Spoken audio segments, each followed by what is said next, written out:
Gang, this is a video about barbell or PVC pipe yoga. I'm going to demo it and then we'll talk about what this video is going to entail. So, just like a basic sun A of this would be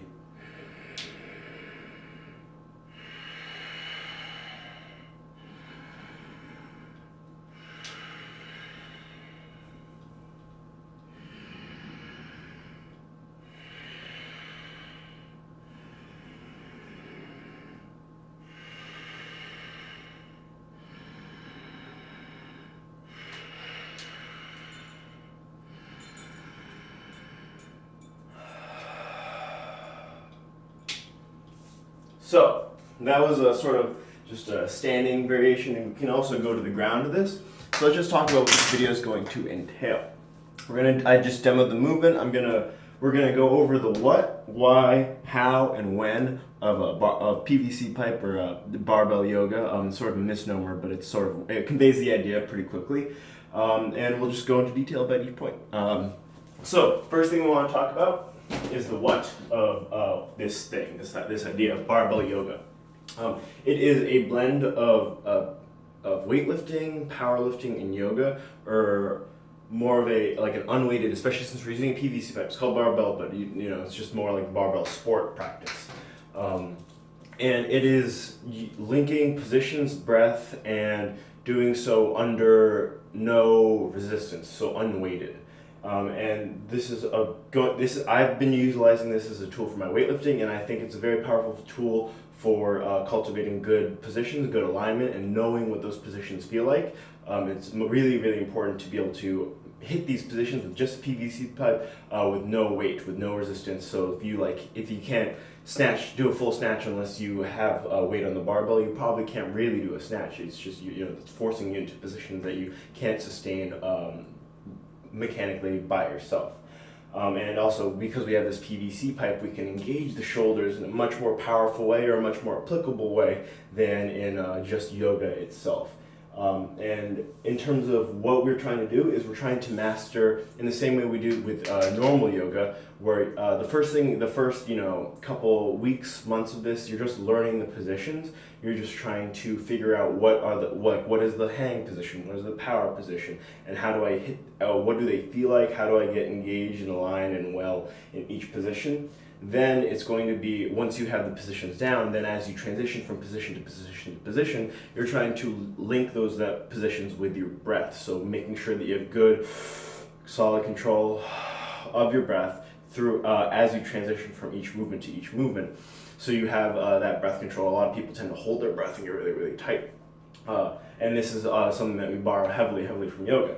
And then in addition, the final final iteration or progression of this would be mastering the transition states. So rather than just thinking about from the hang to the power position, just thinking about those two and sort of like whatever in between, it is mastering and cultivating a good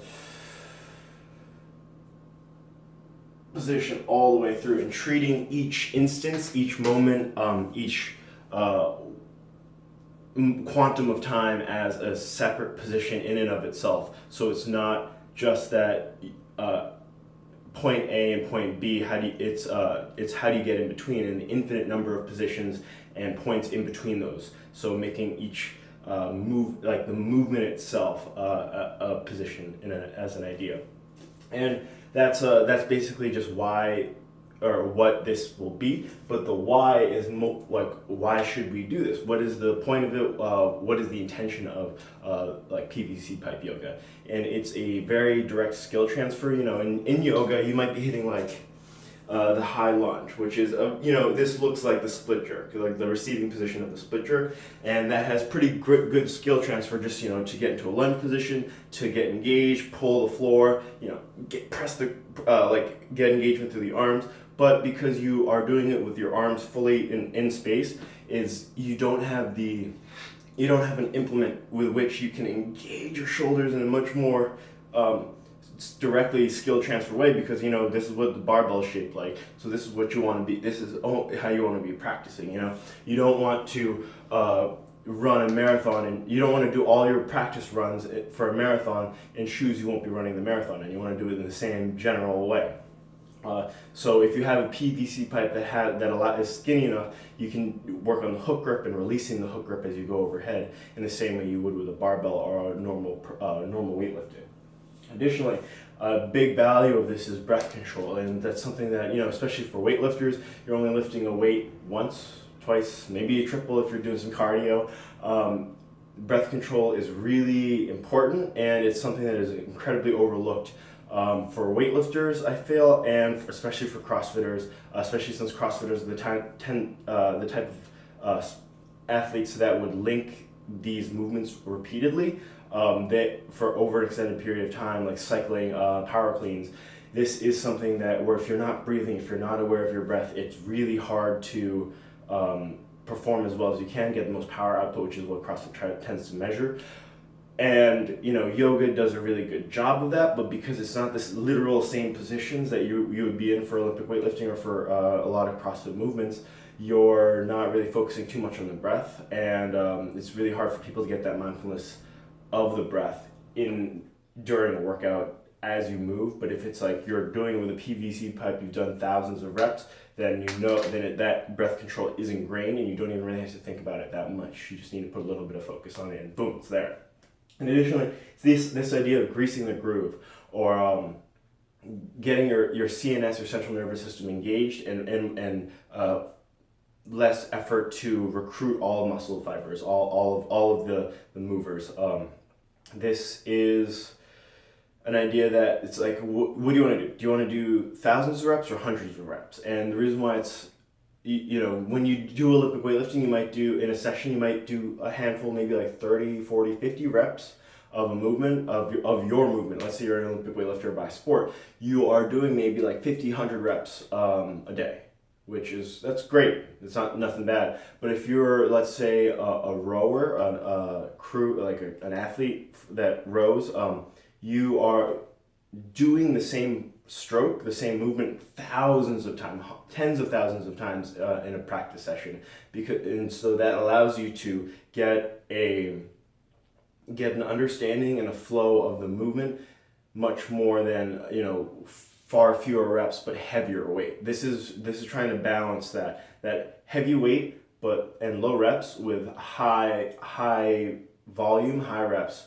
but low weight. And it's really great because it is low impact. It can be done during training. It doesn't necessarily have to be done, you don't have to work your whole day around it. You can just pick up a PVC pipe, do a couple sun A's, move around, hit some positions, hit that power position every once in a while, a couple times a day, and boom, those reps, if you just do a couple, five sun A's with this a day over a course of a week, that's like 35 reps, and then 35 reps over a course of a couple months, that gets added up together to a lot more time spent in each position. So you should know, you get a better sense of what the position feels like as you're moving up like a house, trying to snatch pull 400 pounds.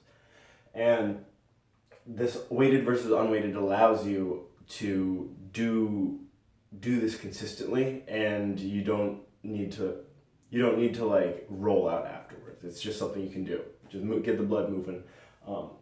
And so the next point is an explanation of the positions, and it's really just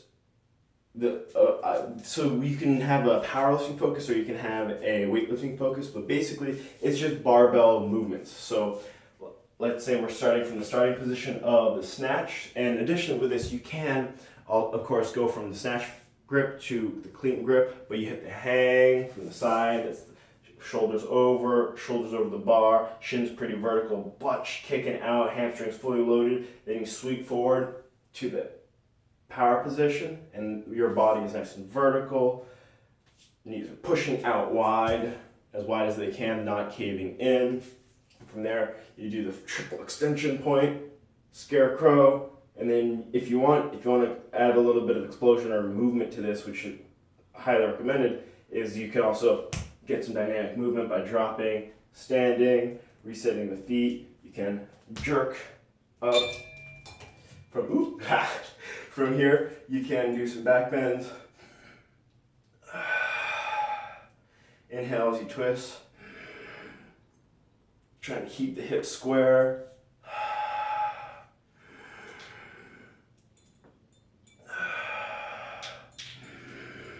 From here you can low hang, so you sort of forward fold, hinging at the hips until you reach about parallel. And then from here, then you release, control the spine. Think of a cat spine, nice or flex spine. Then you can rotate here, breathing, hit sort of a Romanian deadlift position, so your legs are very straightened out, shoulders again very forward of the bar, hamstrings all sorts loaded, and then exhale, release. You can come up all the way, inhale, exhale into the back rack, big inhale, exhale into a good morning.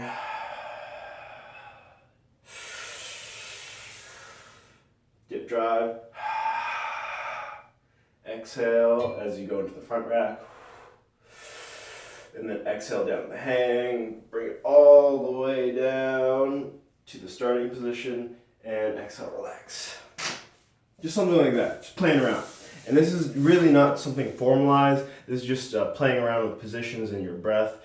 So there's lots of room for play, innovation, and creativity to freestyle, link movements together, get some different flows going on, maybe some twists, some back bends, whatever you want to do.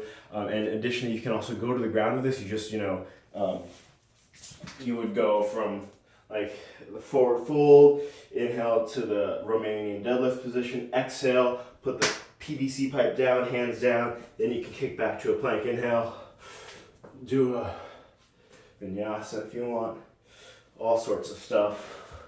And then when you're ready, you can bring your feet back to your hands, pick that PVC pipe up again. Woo.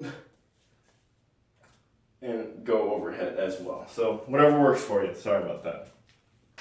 And the when of this, you could do this as a warm-up, hitting great positions before you start actually touching a barbell, before you add that weight in, because especially with your shoulders and getting proper engagement, proper alignment of the shoulders, strong external rotation. So rather than elbow pits forward, elbow pits are facing towards you, elbows bent or the actual point of the elbow is pointing away from you. And keeping the shoulder and trying to show as much neck as you can without scrunching up super hard. That takes a lot of practice, especially if you've been sitting at a desk all day and rounding it in. Working on just feeling the positions with no weight, with no additional stress on you is great as a warm-up. You can do it in between sets to groove patterns. So let's say you're doing a lot of snatch pulls in your workout for your lift. That's like your major heavy pull for the day. You can do that in between some sets just to really groove that pattern. Make sure you're hitting that power position, getting that nice vertical body before you explode. You can do it as a recovery or cool down, just to maybe you didn't quite like how your snatch balances felt, so you could just work on a couple breaths. A couple rounds of breathing that way. And also you can do it on recovery days, so you don't necessarily so like if you're super beat up from squats, you can still squat with just the PVC pipe, but since you're doing it under no stress, no resistance, no weighted on the barbell, you're able to just cultivate positions, get some good blood flowing through you, get some circulation going, speed recovery a little bit, so the next day you're ready to hit the workout again, hit the gym. This has been a video about an introduction to PVC barbell yoga. I hope you think this is interesting. I'll have a couple videos where I lead the viewer through some progressions, through some flow, and but this is just a good starting point for our discussion. So hope you enjoyed. Bye.